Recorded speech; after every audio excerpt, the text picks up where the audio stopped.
क्योंकि हमारे देश में कुछ लोग ऐसे भी हैं जो पत्रकारिता की आड़ में राष्ट्रधर्मिता के विपरीत जाते हैं। अंगद शालीन है, लेकिन अंगद ने संवाद किया है वो किस प्रकार मनोबल क्षीण कर सकता है पत्रकार। कौन को बाली को बाली न जानिए, पोटरी कांख में चापी रहे, सागर साथ नहात बख्शे भी लड़े गए हैं। कोई बाप अपने बेटे का नाम दुर्योधन नहीं रखता, कोई बाप अपने बेटे का नाम बुरा शासन दुशासन नहीं रखता, कोई बाप अपनी बेटी का नाम चरित्रहीन नहीं रखता। तो ये मत सोचना, क्योंकि हमारे देश में कुछ लोग ऐसे भी हैं जो पत्रकारिता की आड़ में राष्ट्रधर्मिता के विपरीत जाते हैं। हम मुख्यमंत्री के खिलाफ चुनाव प्रचार कर सकते हैं, उनके खिलाफ लड़ सकते हैं, प्रधानमंत्री के खिलाफ लड़ सकते हैं, लेकिन विश्व का दूसरा कोई महनीय अहंकारी शासक अगर मेरे प्रधानमंत्री से लड़ रहा है तो किसी पार्टी के व्यक्ति से नहीं लड़ रहा है, वो भारत से लड़ रहा है। मैं भारत का नाते उसके साथ।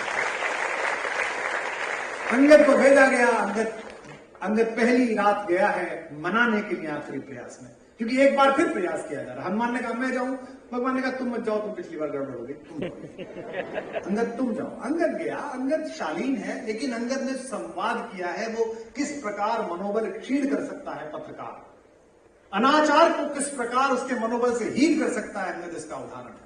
अहंकार में पड़े हुए रावण ने पूछा कौन है, किसका लड़का है, कौन है, कौन को सुत, बाली का।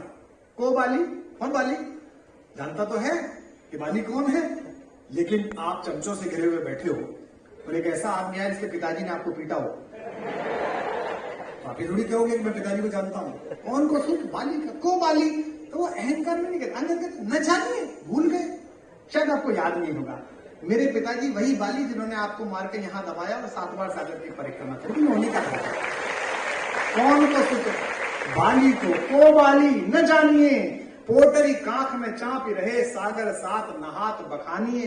फिर पूछता है सागर कैसे तरे हो, समुद्र कैसे पार करा, इतना दुष्कर काम। जैसे गोपद, जैसे गाय पैर रख दे कीचड़ में उसको पार कर लेते हैं। और आखिरी बात जो कही है उस पर तो उसी रात रावण युद्ध हार गया, उसका मनोबल टूट गया, उसके चेलों का मनोबल टूट गया।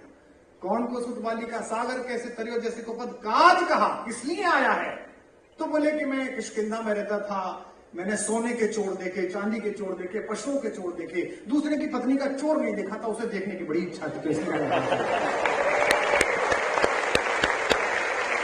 काज कहा सिय चोर नहीं देखो सीता के।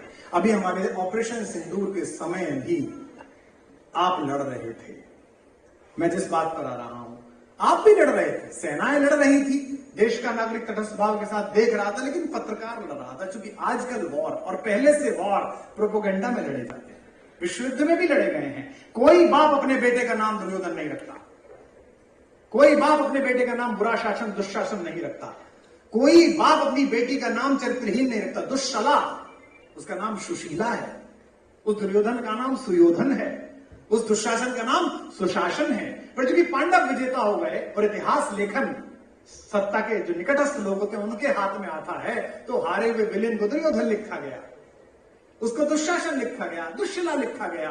तो समय के वेदव्यासों, आपके हाथ में ये निर्णय है कि जब तक इस युग की महाभारत का निर्णय नहीं हो जाता तब तक आप कौरवों और पांडवों के बीच कृष्ण की तरह खड़े हुए उसी तटस्थ भाव के साथ गीता पढ़िए जैसा उस योगेश्वर ने पढ़ा था जिसका जन्म।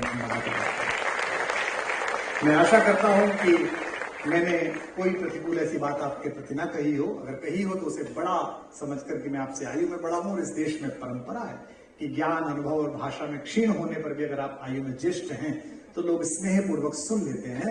आपने इसी परंपरा का आगे बैठे हुए लोगों ने निर्वाह किया। मैं कुलगुरु को बहुत बहुत शुभकामना देता हूं।